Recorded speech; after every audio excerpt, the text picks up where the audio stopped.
Hey guys, we are going to be going over the scoring and the rules for the tournaments at Study in Steel. If you've been with us the past couple of years, you're going to be pretty much familiar with our rule set. We have a defensive scoring system where you actually start with points and then lose points when you are struck, as opposed to earning points when you strike someone else. Everything with our rule set is really designed to focus very much on the defensive element, and so we decided to do it that way. A couple of changes. If you have done it with us, it's not going to be exactly the same, but it's going to be very, very similar. So to start off with, let's talk about scoring. We want to really encourage going for the high priority targets, the head and the body, over arms and legs. There's nothing wrong with hitting someone in the arms or hitting them in the legs, but I think I should only go for that if Josh is already defending his head and his body, because that's what I really want to hit. And so we're changing up a little bit, so the head and the body is both going to be worth 3 points. Yes, and that saves us from a little confusion. If someone gets hit right here, is that a head shot, a body shot, whatever. It's all going to be worth the same. So head and body is worth 3 points, arms and legs worth 1 point. A little bit about the timing. If Josh and I hit each other at the same time, or roughly the same time, we both lose points. So if I hit Josh in the arm and he hits me in the head, as a double hit, Josh would lose 1 point for the strike on the arm. I would lose 3 points for the strike on the head. So it's bad. If you get hit, it is bad, period. It doesn't matter what else has gone on. Anytime you get hit, it is bad for you. We do have a slightly different way that we're handling afterblows, because we do want to encourage people to get the first hit in, and if you're being attacked, to defend it. So if there is an afterblow situation where I hit Josh, let's say I hit Josh in the arm and he hits me in the head again. I hit Josh in the arm, I don't properly defend myself, and he hits me in the next tempo in the head. Afterblows are going to be worth 1 point less than they would have been had they been the initial attack. So an afterblow to the head or to the body will be worth 2 points instead of 3. So you may already be noticing the next point of this. Let's say the situation was reversed. Let's say Josh hits me in the head, and then I do an afterblow into his arm.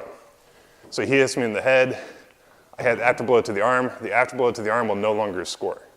So afterblows to the limbs is 1 minus 1, so they will be worth no points.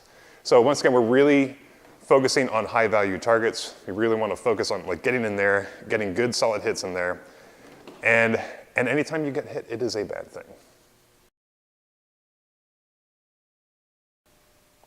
A few other things while we're talking about rules and such. One is there's going to be no throws, no ringing to the ground. Now, we encourage stand-up wrestling, we encourage disarms and things of that nature, but the floors at the Imagine Center are beautiful, beautiful wooden floors, and none of you have the money to fix them. So we are not going to allow any ringing to the ground.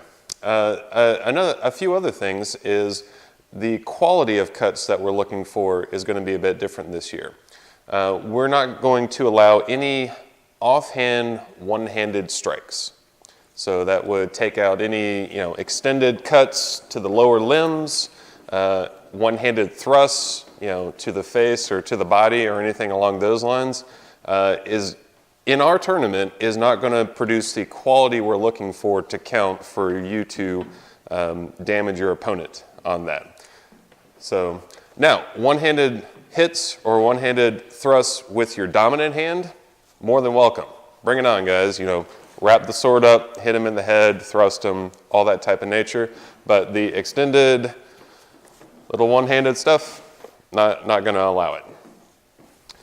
So like I said, we're encouraging stand-up grappling and we're encouraging disarms. So a disarm, if you can do it cleanly and then present a threat afterwards, will award you 3 points. So the same as hitting a high-value target.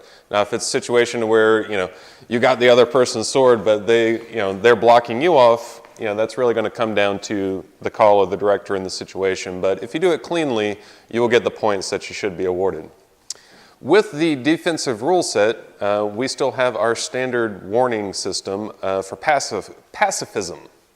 So for doing nothing, so it can be very easily to try and avoid the fight in this type of rule set. Yep.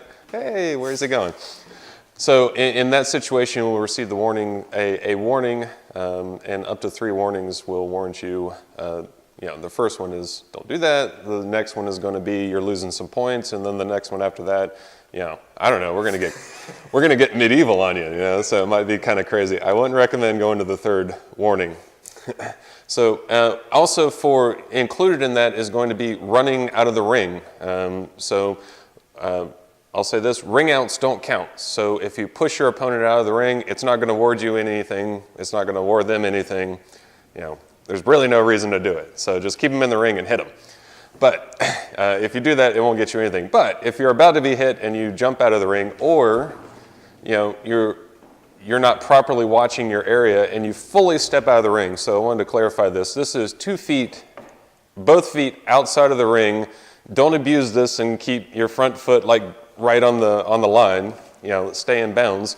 But a clear 2 feet out of the ring will warrant you this ring out penalty, and it falls under the same criteria of our warnings.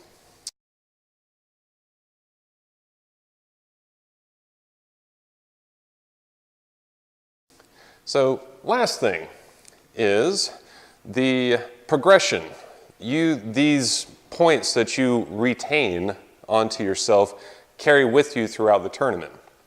So if we have a situation where the win-loss ratio is the same in your pool, the advancement will go to the person who was more defensively minded and kept more of the points that they had. So that is going to be basically a meta score that carries with you throughout the tournament and could be the deciding factor of who moves on and who doesn't. So we really want to encourage you guys to fight cleanly, make it very clean for the judges, easy for the judges to see, and have that defensive mindset. And we look forward to seeing you guys at Study in Steel 2017.